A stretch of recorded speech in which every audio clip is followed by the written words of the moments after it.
People are very interested in Ukrainian music. They don't know a whole lot about it. They're curious to know how the orchestra is set up, if there's any differences. If there's no differences in the orchestra, if there's anything that you can talk about in relation to how Ukrainian music and American music maybe are perceived differently in the different cultures, since you come from both backgrounds, as being both Ukrainian and an American. Well, I mean, I think in terms of orchestra, the Ukrainian orchestras were modeled on the Russian orchestras. And in the main cities in Ukraine, under the Tsarist regime, that tended to be the big, was Kiev, Odessa, and a couple of others, but not that many, Kharkiv. The makeup was the same. The winds, the brass, the percussion, harp, and then strings. Massive amount of strings, meaning just like in the New York Philharmonic or something, you will have altogether something like 32 violins and so on. But the sound was different.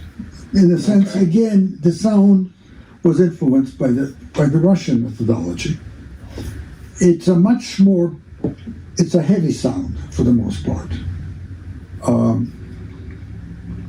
It works very, very well for 19th century music because it developed a style and a character, and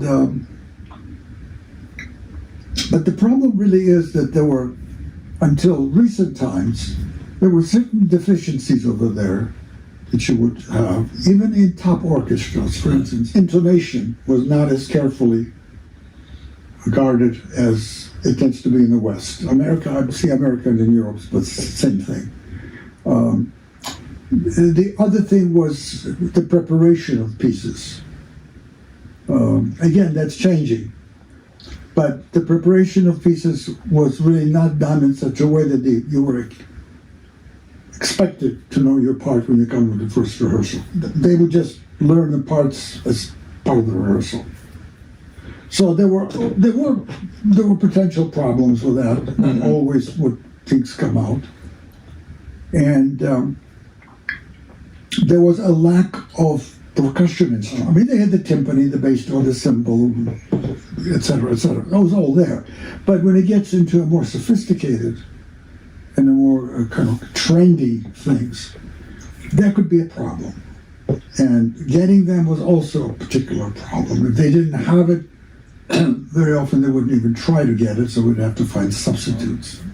Sometimes they just weren't there. Particularly in the early years, like for me, it would be like the 70s, the 80s, where it would be a bit of a problem. So I remember doing in Kiev, Chavez's second, he requests Mexican folk instruments, type percussion instruments, but then he lists the ones you can substitute for, because not often do you have all of those here.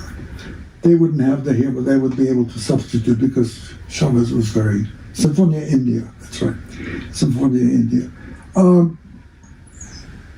and I remember in Moscow, I wanted to do Concerto for Orchestra by Donald Erb. We rented the music. I mean, actually, I rented it. We got it over there. Put 6 weeks in front. And in there was no attempt by the librarian. Of course, it was in English, and I understand that, but there was no attempt to get it translated in time. So when I came, I said, where are the 4 harmonicas? Right. We don't have them. Okay. Well, can we get them?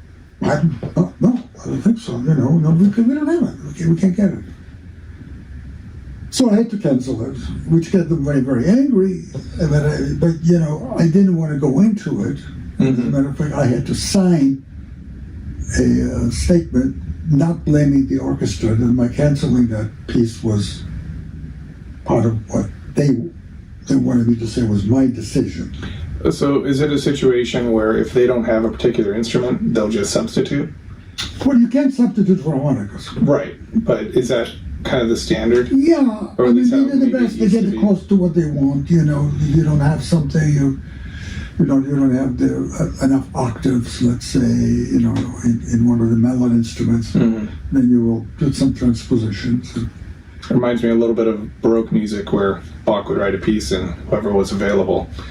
Well, in a way, except that music, when you're talking about certain kind of music and the Baroque period, for much, I think, of its repertoire, it was optional. You could reorchestrate it without too much effort, and it wouldn't really lose much. Right. Now, granted, I mean, you could have the oboe, let's say, do, the trumpet, the soprano trumpet, but it wouldn't really work all that well. But you could do it, and the music would be okay.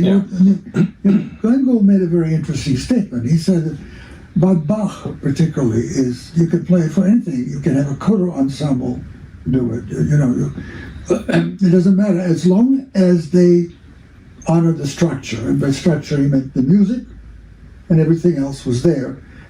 It can be any instrument, and it's true. Swingle singers were very successful in jazzing up Bach without any problem, and the music sounds great. There are periods in which that's easier to do than others. I mean, I think it's doable. Right. And I'm a great believer in that. So myself, as a composer, I have many times did alternate instrumentations for pieces. They could be songs without words now exist for almost every single instrument, the 10 songs. And I don't see any problem with that.